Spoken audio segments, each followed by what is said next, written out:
La matinale écho de Radio Classique avec Stéphane Pedrazzi. Comment j'ai réussi reçoit ce matin Fabrice Boutet, directeur général de SATA Group E.ON. Je le prononce bien ? Très bien. Le nom est nouveau, on va en parler. SATA Group, c'est le gestionnaire du domaine skiable des Deux Alpes et de l'Alpe d'Huez, près de Grenoble en Isère. Près de 1000 salariés, un peu plus. Comment s'annonce la saison hivernale ? La saison s'annonce très très bien puisque la neige est tombée au bon moment. On a pu préparer avec le froid les fonds de neige. Donc pour l'instant, les réservations sont bonnes. Et on attend avec impatience maintenant l'arrivée de nos vacanciers. Le réchauffement climatique, évidemment, c'est un sujet de préoccupation pour les stations de ski. Les stations de basse montagne ferment les unes après les autres. Certaines stations de moyenne montagne sont également menacées.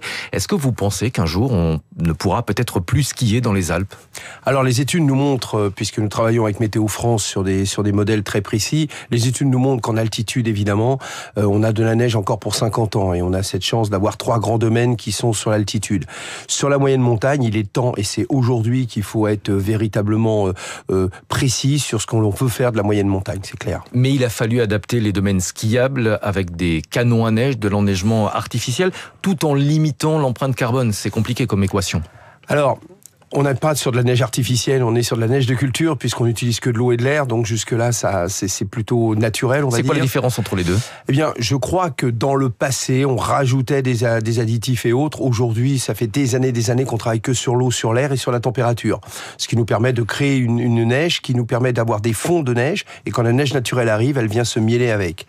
Ça, c'est la première chose, évidemment. Et la deuxième chose, c'est qu'on a une préparation beaucoup plus scientifique avant que ce qu'on avait avant de nos pistes en termes de damage, de sécurisation et évidemment de préparation de neige. Tout cela évidemment coûte extrêmement cher. Est-ce que le ski va devenir un sport inévitablement de plus en plus cher ? Inévitablement de plus en plus cher, non. Effectivement, il y a un certain prix. Quand vous prenez une station comme l'Alpe d'Huez, vous avez 46 manèges, donc vous rentrez dans un grand parc d'attractions naturel, et j'aime pas trop le mot de parc d'attractions, mais si je voulais le comparer, ce serait à peu près ça.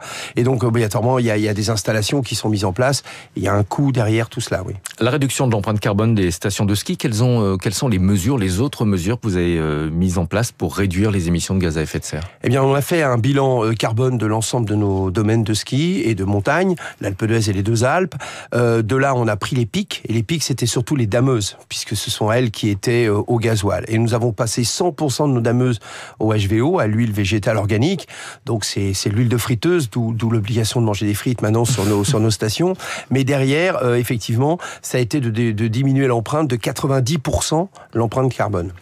Depuis 2020, vous avez repris la gestion des Deux Alpes, après 10 ans de pilotage par la Compagnie des Alpes. Pourquoi ce changement ?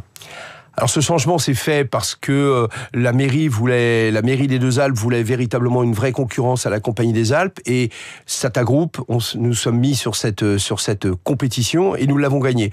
Je dois avouer, au début, on voyait pas face à la CDA être capable de gagner cette Compagnie des Alpes, CDA. La Compagnie des Alpes, exactement. Ouais. Et derrière tout cela, nous y sommes allés parce qu'en fait, on est sur un territoire de loisans, et l'idée c'était de dire un seul opérateur sur l'ensemble du territoire pour développer le territoire. La Compagnie des Alpes gère beaucoup de domaines skiables. Ils sont également propriétaires de parcs de loisirs. Ils ont une force de frappe financière qui est importante. Est-ce que vous avez l'impression d'être un petit peu David contre Goliath ? Eh bien, oui, enfin... David contre Goliath, je ne sais pas, mais maintenant nous sommes le deuxième opérateur français juste derrière la CDA. Effectivement, il est clair qu'ils ont d'autres activités et que nous sommes concentrés sur les domaines de montagne, sur un secteur comme l'Oisan, et ce qui fait que effectivement on a une spécificité très personnelle au groupe. Alors vous avez réussi à réconcilier l'Alpe d'Huez et les Deux Alpes. On n'aurait pas pu penser il y a quelques années que les deux stations allaient finalement marcher main dans la main. Est-ce que vous avez pour vocation à vous développer sur d'autres domaines skiables ?